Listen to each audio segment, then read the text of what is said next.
सभी आदरणीय मुख्यमंत्रीगण और सभी साथियों, सबसे पहले तो आप सबका धन्यवाद। बहुत ही अच्छे ढंग से आपने अपने क्षेत्र के इनिशिएटिव योजना के विषय में बताया। कोरोना की सेकेंड वेव से लड़ने के लिए एक प्रकार से जिलों के आप सबसे प्रमुख योद्धा है। 100 वर्षों में आई इस सबसे बड़ी आपदा में हमारे पास जो संसाधन है उनका बेहतर से बेहतर उपयोग करके आपने इतनी बड़ी लहर का मुकाबला किया है। साथियों, आपसे बातचीत की शुरुआत में मैं आपको वो दिन याद दिलाना चाहता हूं जब आप इस सेवा में आने के लिए तैयारी कर रहे थे। आप याद करिए, जब आप सिविल सर्विसेज या अन्य परीक्षाओं के लिए जुटे थे तो आप अपने परिश्रम पर, अपने काम करने के तरीके पर सबसे ज्यादा विश्वास करते थे। आप जिस भी क्षेत्र में रहे हो वहां की छोटी छोटी बारीकी से परिचित होते हुए आप सोचते थे कि मैं इस दिक्कत को इस तरह दूर करूंगा। आपकी यह सोच आपकी सफलता की सीढ़ी भी बनी। आज परिस्थितियों ने आपको अपनी क्षमताओं की नई तरह से परीक्षा देने का अवसर दिया है। अपने जिले की छोटी से छोटी दिक्कत को दूर करने के लिए पूरी संवेदनशीलता के साथ लोगों की समस्याओं का समाधान करने के लिए आपकी यही भावना काम आ रही है। हां, कोरोना के इस काल ने आपके काम को पहले से कहीं अधिक चैलेंजिंग और डिमांडिंग बना दिया है। महामारी जैसी आपदा के सामने सबसे ज्यादा अहमियत हमारी संवेदनशीलता और हमारे हौसले की ही होती है। इसी भावना से आपको जन जन तक पहुंचकर जैसे काम कर रहे हैं उसको और अधिक ताकत से और अधिक बड़े पैमाने पर करते ही रहना है। साथियों, नए नए चैलेंजेस के बीच हमें नए नए तौर तरीकों और समाधानों की जरूरत होती है और इसलिए ये जरूरी हो जाता है कि हम अपने स्थानीय अनुभवों को साझा करें और एक देश के रूप में मिलकर के हम सब काम करें।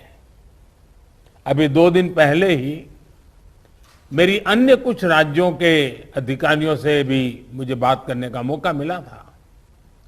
उस बैठक में अनेक सुझाव, अनेक समाधान अलग अलग जिलों के साथियों की तरफ से आए हैं। आज भी यहां कुछ जिलों के अफसरों ने अपने जिलों की स्थिति और अपनी रणनीति को हम सबके बीच साझा किया है। जब फील्ड पर मौजूद लोगों से बातचीत होती है तो ऐसी अभूतपूर्व परिस्थितियों से निपटने में बहुत अधिक मदद मिलती है। बीते कुछ समय में ऐसे अनेक सुझाव मिले हैं। अनेक जिलों में परिस्थिति के अनुसार कई इनोवेटिव तरीकों की भी जानकारी आप लोगों से मिली है। गांवों में कोरोना टेस्ट की सुविधा अधिक से अधिक लोगों तक पहुंचाने के लिए मोबाइल वैन का तरीका कई लोगों ने अपनाया है। स्कूलों, पंचायत भवनों को कोविड केयर सेंटर्स में परिवर्तित करने का कुछ लोगों ने इनिशिएटिव लिया है। आप लोग खुद गांव गांव जाते हैं, वहां की व्यवस्थाओं की निगरानी करते हैं, आप ग्रामीणों से बात करते हैं, तो इससे जो वहां का सामान्य नागरिक है या वहां के गांव के जो एक प्रकार से लीडर लोग हैं, 5 होते हैं, 10 होते हैं, 15 होते हैं, अलग अलग क्षेत्र के होते हैं, उनको जब शंकाओं का समाधान होता है और डायरेक्टली आपके साथ जुड़ते हैं तो उनका आत्मविश्वास अनेक गुना बढ़ जाता है। सारी आशंकाएं एक प्रकार से आत्मविश्वास में बदल जाती है। आपकी मौजूदगी से, आपके संवाद से गांव में ये डर निकल जाता है कि कुछ हो गया तो हम कहां जाएंगे, हमारा क्या होगा। आपको देखते ही सारा मन उसका बदल जाता है। इससे लोगों में साहस के साथ ही अपने गांव को बचाने की जागरूकता भी बढ़ती है। और मेरा आग्रह है, हमें गांव गांव यही संदेश पक्का करना है कि हमें अपने गांव को कोरोना से मुक्त रखना है और लंबे अरसे तक जागरूकता से प्रयास करना है। साथियों, बीते कुछ समय में ये बात सही है कि देश में एक्टिव केस कम होने शुरू हुए हैं। आप भी अपने जिले में अनुभव करते होंगे कि 20 दिन पहले जो एकदम से आपके ऊपर प्रेशर आया था, अब आपको भी काफी महसूस होता होगा बदलाव। लेकिन आपने इन 1.5 सालों में ये अनुभव किया हुआ है कि जब तक ये संक्रमण माइनर स्केल पर भी मौजूद है, तब तक चुनौती बनी रहती है। कई बार जब केस कम होने लगते हैं तो लोगों को भी लगता है कि अब चिंता की बात नहीं, वो तो चला गया। लेकिन अनुभव दूसरा है।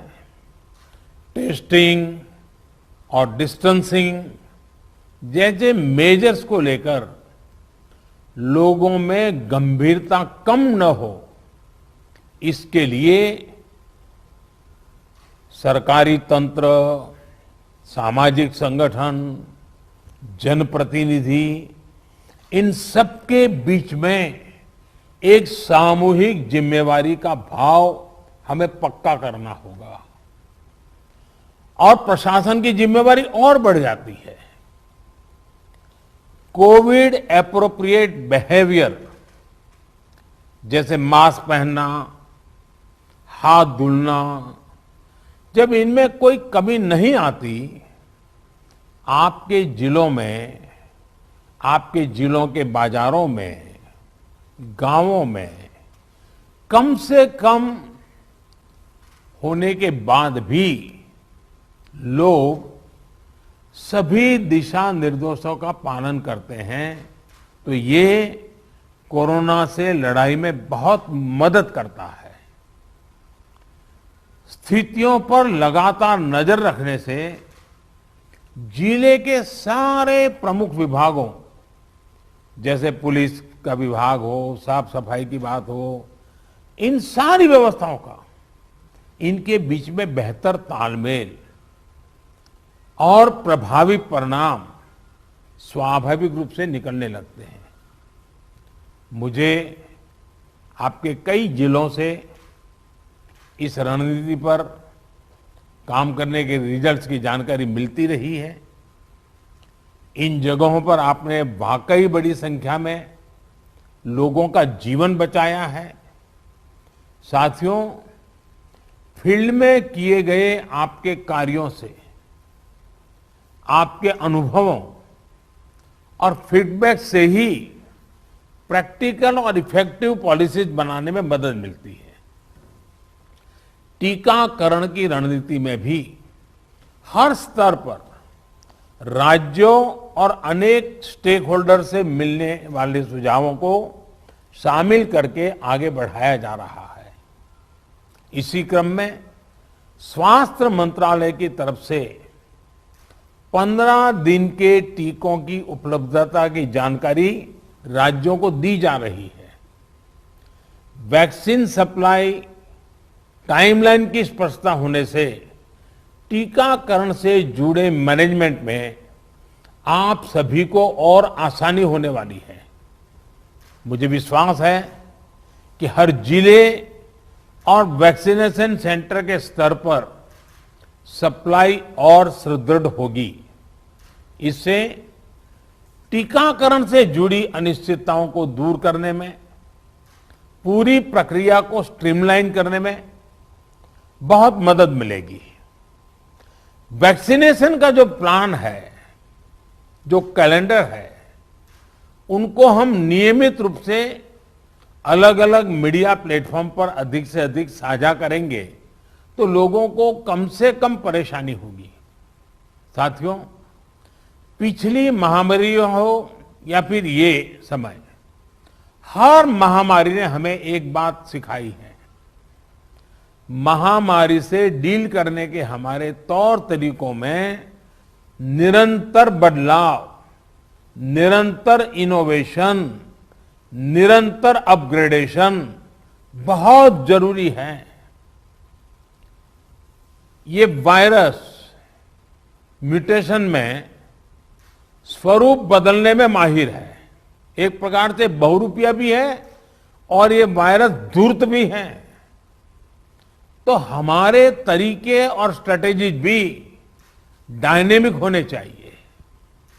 साइंटिफिक लेवल पर हमारे वैज्ञानिक वायरस के बदलते स्वरूपों से निपटने के लिए दिन रात काम कर ही रहे हैं। वैक्सीन बनाने से लेकर एसओपीज और नई ड्रग्स बनाने तक लगातार काम हो रहा है। जब हमारी एडमिनिस्ट्रेटिव अप्रोच भी इतनी ही इनोवेटिव और डायनेमिक रहती है तो हमें असाधारण परिणाम मिलते हैं। आपके जिले की चुनौतियां यूनिक होगी, इसलिए आपके समाधान भी उतने ही यूनिक होने चाहिए। एक विषय वैक्सीन वेस्टेज का भी है। एक भी वैक्सीन की वेस्टेज का मतलब है किसी एक जीवन को जरूरी सुरक्षा कवच नहीं दे पाना। इसलिए वैक्सीन वेस्टेज रोकना बहुत जरूरी है। मेरा यह भी कहना है कि जब आप अपने जिले के आंकड़ों की समीक्षा करते हैं तो उसमें अर्बन और रूरल, इसको भी अलग अलग से आप गौर करें ताकि आपका फोकस रहे। इवन टियर 2, टियर 3 सिटी को भी अलग से उसका एनालिसिस करें ताकि आप फोकस वे में अपना स्ट्रेटेजी वर्कआउट कर सकते हैं। कहां कितनी ताकत लगानी है, किस प्रकार की ताकत लगानी है, ये बड़ी आसानी से आप कर पाएंगे।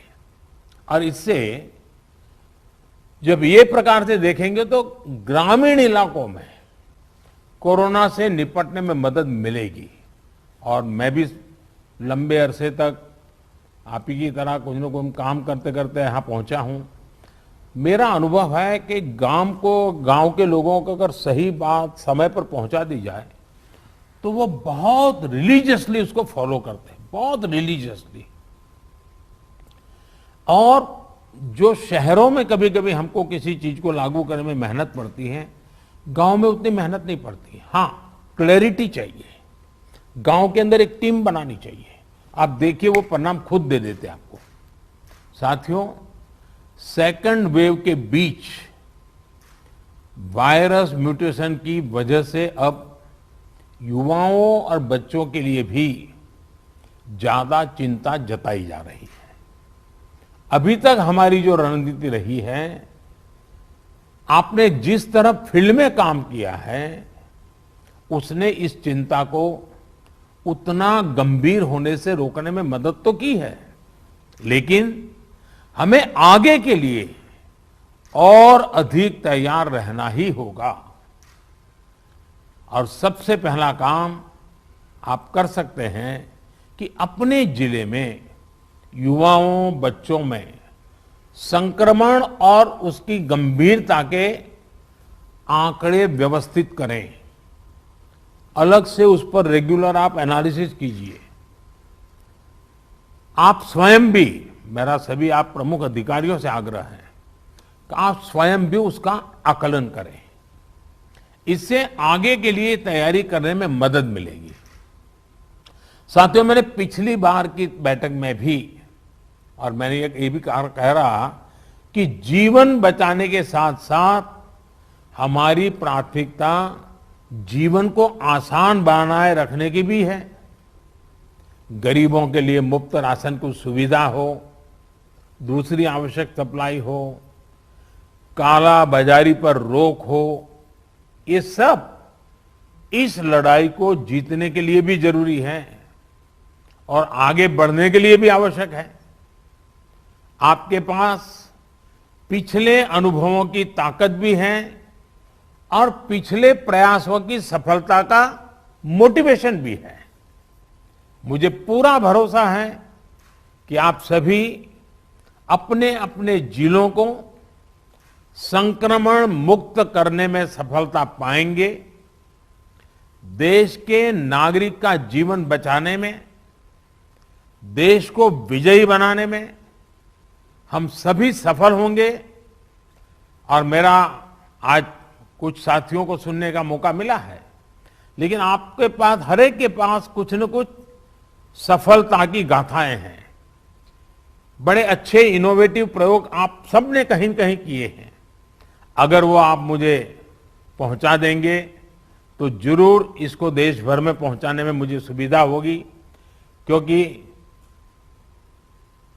इंटेलेक्चुअली डिबेट करके कितनी भी चीज क्यों न निकाले, लेकिन उससे ज्यादा ताकत जो फील्ड में काम करता है, उसने जो अनुभव किया है और उसने जो रास्ते खोजे हैं, वो बहुत ताकतवर होते हैं।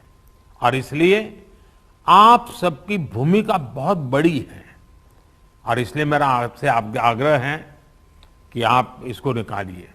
दूसरा, पिछले 100 साल में किसी के जीवन में इतने बड़े संकट से जूझने की जिम्मेवारी नहीं आई है। आप डिस्ट्रिक्ट में बैठे हैं, आपके जिम्मे सबसे बड़ा बोझ आया है। आपने बहुत चीजें ऑब्जर्व की होगी, मानव मन को ऑब्जर्व किया होगा, व्यवस्थाओं की मर्यादाओं को देखा होगा, कम से कम संसाधनों का ऑप्टिमम यूटिलाइजेशन करके आपने एक नए रिकॉर्ड प्रस्थापित किए होंगे। जब भी मौका मिले इसको जरा जरूर अपनी डायरी में लिख करके रखिए।